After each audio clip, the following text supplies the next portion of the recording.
Hey YouTube, Mike here. How are we doing today? I hope we all have a very safe and productive week. Alright, today we start part 1 of part 3 of a 3-part pen turning video. Today what we're going to do is we're going to prep the blank, show you how to mark them, parts of the pen, and how we drill them, how we ream them and clean out the barrel, and how we set it onto the mandrel to get ready for turning. Alright, what I have here is, well, I mean, I used to have all of these hung up when I was doing, you know, a lot of pens, and this whole box is filled with pen parts. I actually have another box. You know, this is a cartridge bullet pen, a lanyard pen. We're doing a slimline pen. So basically, with a pen, we have the cartridge. We have the twist mechanism, which, let me go get closer, because on a lot of these twist mechanisms, there's insert lines. Can you see the little circles? There's insert lines.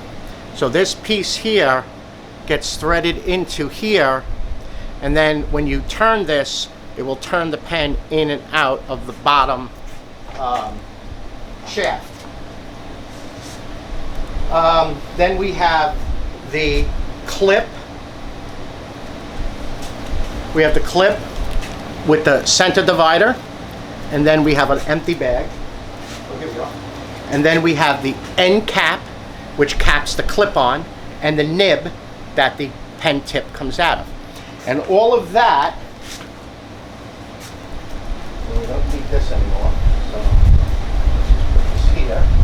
All of that gets inserted with this pen press. So I open it, I move these to whatever size pen. Once I get it in, and then you can see in the middle there, the nib goes into that, and then I pull this and it will set the pen. Okay, then we have this pen vise, pen blank vise. It can be used to drill out on your drill press. Now, I do not like to use the drill press. I have used it. I prefer to drill out with the lathe, and that's what we're going to go over now. So, to set, oh, and then we have the sleeves. Now, the sleeves are, the slimline sleeve fits perfectly over the A-tapered mandrel. And the bushings are the actual spacers that come with the mandrel. It's a 7mm drill bit. It's roughly around a 8mm hole. Excuse me, 6mm shaft. So you'll see what we're going to use these for. They're the spacers to space them off of the end of the mandrel, center, and then to make up the difference for the thread for the nut to go on. And that you'll see in a minute. So let's drop that in there.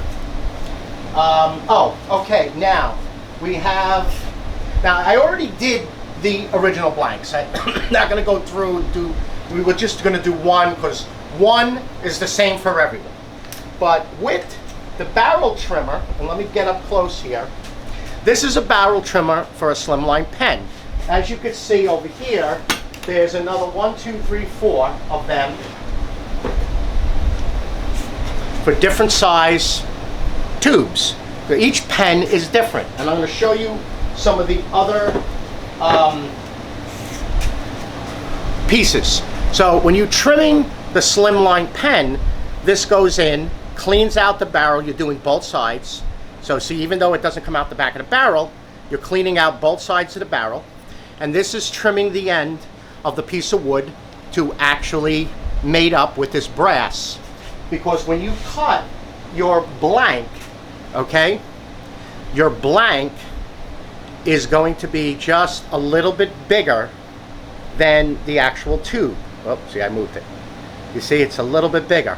Why? Because you don't want to be trimming a ton of this, because then the pen will be too short and it will not operate correctly. So now, you drilled your blanks, and see here, I drilled 2 blanks already, but we'll show you that in a minute. Now, I want to find the center. So what I do is I just lock it into this vise.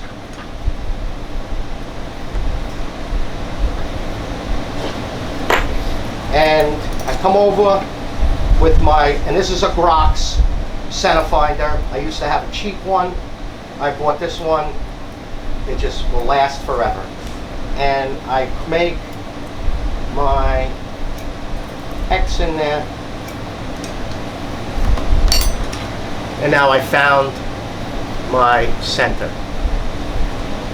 The other thing that I like to have is I like this reamer, so that I ream out the inside of it a little bit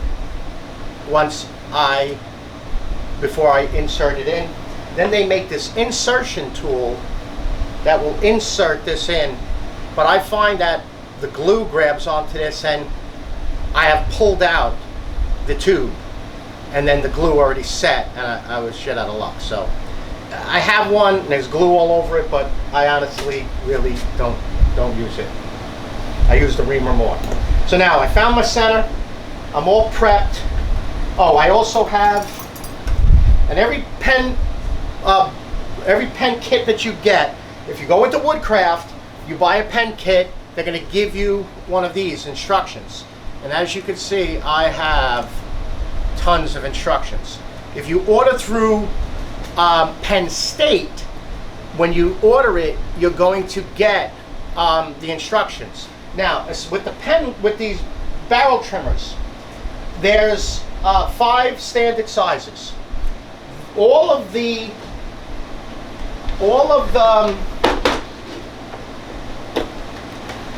bushings. Now I'm going to show you a Churchill bushing. This is a Churchill bushing, and let me just grab this bushing, and here's the mandrel. We'll come over there a second. I got to just unscrew the locking nut. All right, so you have your 8-taper mandrel, then you have your bushing that comes with it. They're basically spacers. All right, now what you're going to do is you're going to take this bushing. Now here's the bushing for a Churchill pen. As you can see, it is much bigger, because when I turn the pen down for this slimline, I'm trimming the end to match this bushing. With this, I'm going to trim the end down to match this bushing. And as you can see, it's a heck of a lot bigger.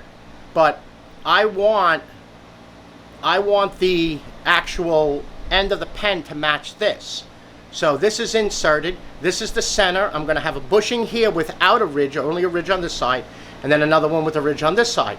I'm going to sandwich the 2 blanks between it, put in a spacer, lock this thing down, and you're going to have to play with it. And you're going to see when we turn it on the next video, and that's what's going to end up turning the pen to the size that will match the nib, the end for the clip, or sometimes they just have a pretty end, and then the center divider piece. And as you can see, this is just part of my bushings. The rest of them are in my toolbox. They're kind of like the off ones. All right, so now let's move the camera so that we can see the actual lathe.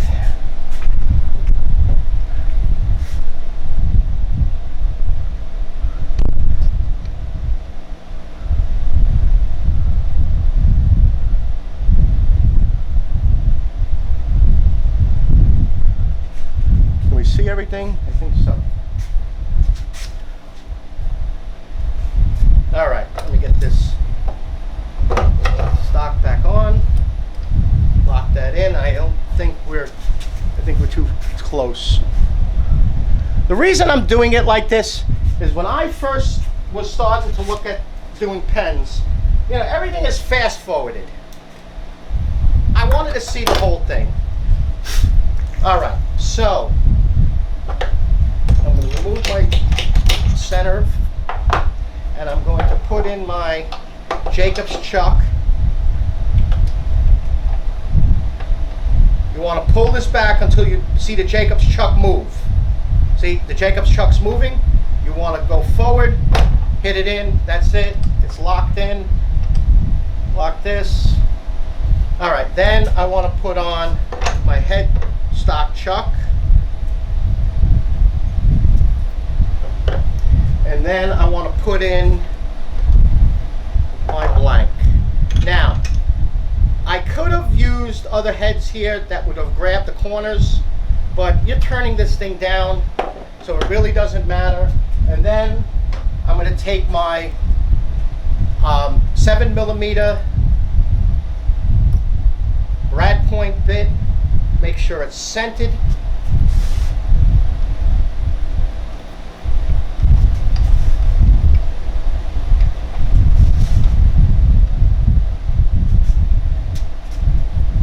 And let me get the camera and I'll show you what I mean.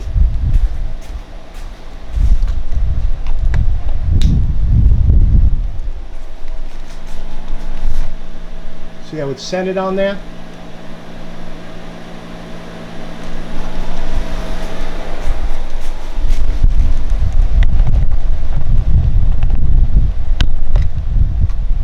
Are we good? Yes, we are. Okay.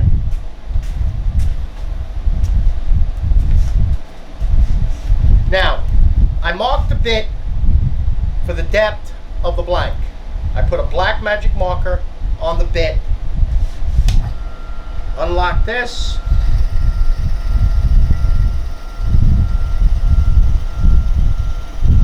And just go slow.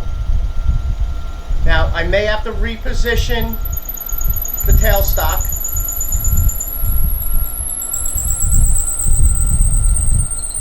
If you have a bigger lathe, see, I felt it. Now I'm going to pull it back. You don't have to go all the way. Don't pull the bit out. Just get it right in. You got to go real slow if you're doing acrylic. Because when you come out the back, you don't want it to explode.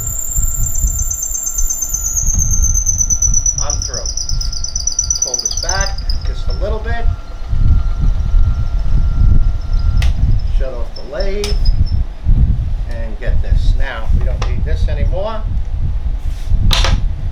And let's remove the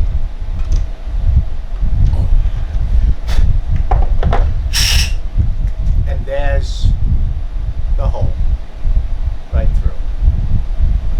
All right, let's show you how. I'm going to back this all the way back because now I'll set up the lathe. That's what your removal tool is for, to pop out from the 8-tapis mortar. And as you see, this bench works perfect to hold what I need. I'll put my center in, and then here, I'll just turn the back head till it comes off. And I'm going to, oh, where is it? Here it is. I'm going to get the, now this is an old mandrel, and I was looking for my new mandrel. Don't know where it is. All right, let's get back to the bench.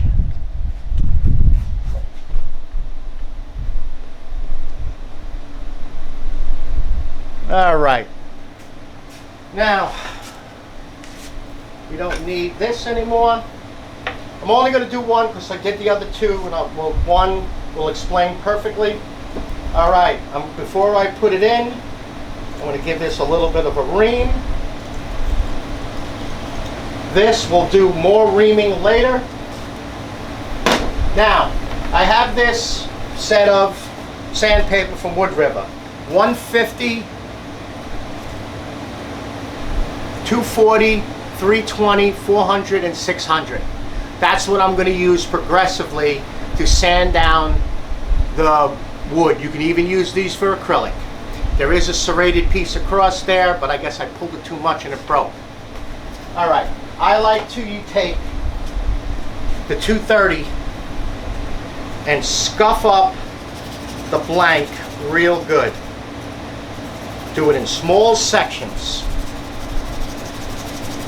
Scuffing up this blank.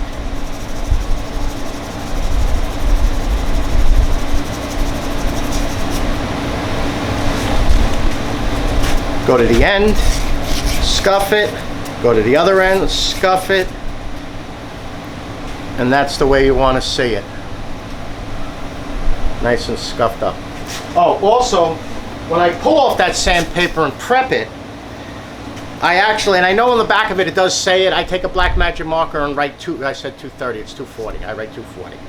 So I know which ones I'm grabbing progressively. All right, we don't need the drill bit anymore, we don't need the sandpaper anymore.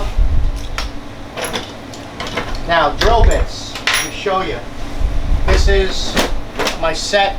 I keep this under the drill press. That's all my drill bits. There's got to be 60, 70 bits in here. Forstner bits to drill bits. All different sizes, SAE and millimeter. For all the different, so, especially when you order from Penn State, they give it to you as a kit. You can order a blank, you can order the pen, they'll give you the drill bit, and they'll also suggest if the barrel reamer is not what you normally have in a kit. Okay? Alright, so let's get out the barrel reamer here. Let's lock it into the drill.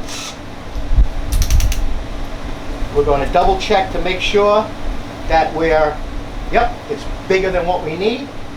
And now, Starbond. The glue is working phenomenally. And now we're going to really see it adhere what it's made for pens, and we're using the Starbond 10-ounce aerosol quick drying can. So what we want to do is we want to put, and I like to work from where I put the center. And look at that, flowed right out. I use it a few. Now you want to put it in the blank, let it ooze itself down, and then you want to put a generous amount. Don't be stingy. Okay, grab the end, and then what I want to do is I want to insert and turn and draw back. Insert, turn, and draw back. Insert, turn, and draw back, and then push it in till it's just under. Give it a little hit. And you see I got glue dripping out. My fingers are glued, and then take it away and hit it with the accelerant. And just let it sit. Clean off your glue tip. Let capillary attraction flow it back down into the bottle. Find it and put these tops are phenomenal. I've never had to unclog it yet. And I did not unclog it before this video. I just took it from the hobby room and brought it here. And I don't know if I didn't mention it, I'm using the medium. All right, let's give that a second.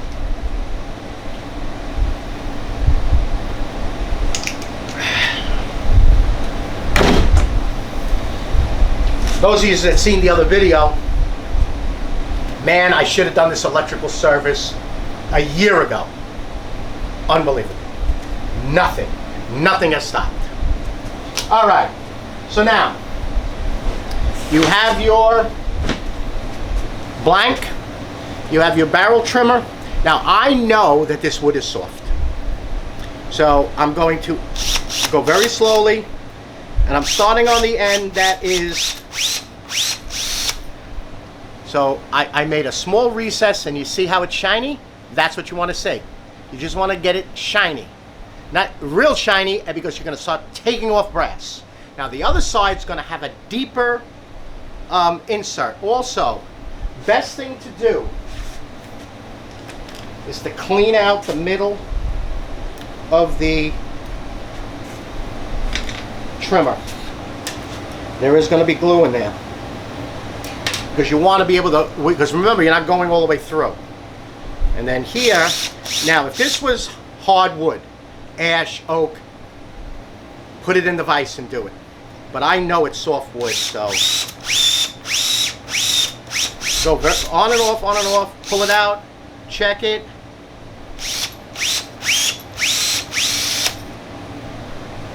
And I got a hair, there's another hair. There we go. That's got a deeper recess. and it's shiny. All right, so now that's, and you're going to do that times 2. And what it's going to look like now, it's going to look like these.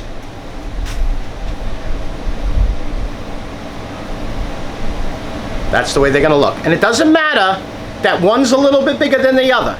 As long as when you turn these down, and you'll see in a second, let me just move the camera, we'll move it back to the lathe.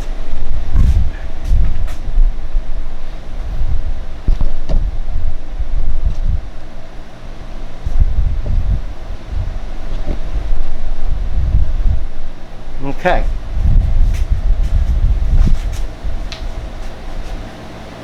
Want to test these first. Okay, they go on nice. Just test them in case you don't have to barrel ream them anymore. Okay. Now, this wood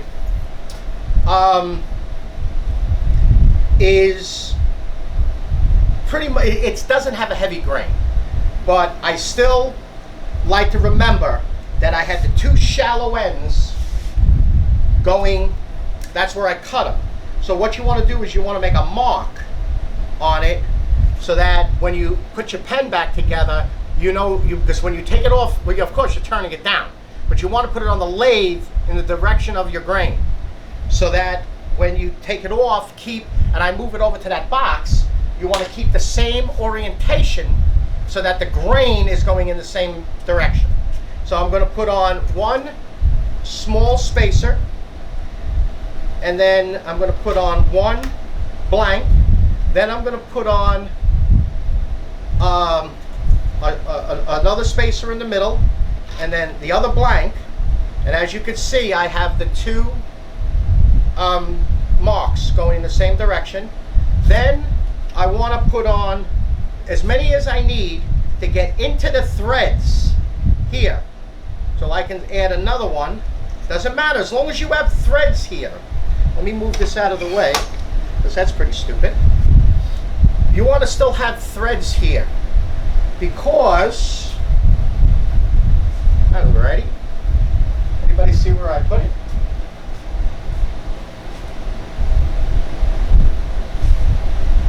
Oh, that's why I put the magnetic cup up here. All right, so then when you turn this down,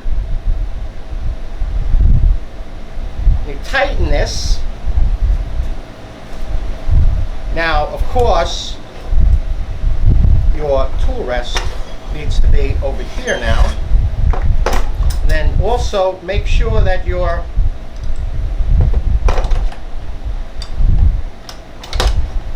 and then when you push this in, there's an indent in the mandrel. You lock this in, you tighten this down, you lock this, and that's how you'd start turning. Then when you set your tool rest, you want your tool rest to be just about a little over 3/4 above. That's how I find it. And you want it to be as close. And don't turn the thing on. Move the tool rest and move the wood so that you know that you're missing the tool rest. And then lock the tool rest in. Give it another spin. And then turn it on. Test it. Make sure it's not hitting. And now you're ready to turn.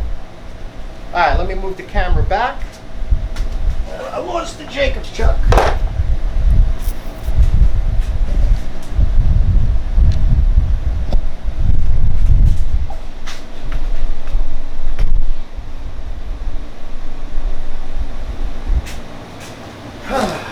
All right. Well, that's part 1. I hope you guys didn't get dizzy from moving the camera so much. That's part 1. Oh, here, I'll show you inside of a mini sustainer. I keep all of my sanding stuff. I even have like a sanding tool that will rest on the tool rest, and then I put different pads on it. It's got a Velcro front. And this is for when I burnish. If I gouge grooves in and I want to burnish the groove, I made up a little thing here for it. But like I said, when we do finishing, we'll go over this whole box. So, all right, YouTube. I hope you enjoyed this video, and for all yous out there that have been requesting this, I hope this was helpful for you.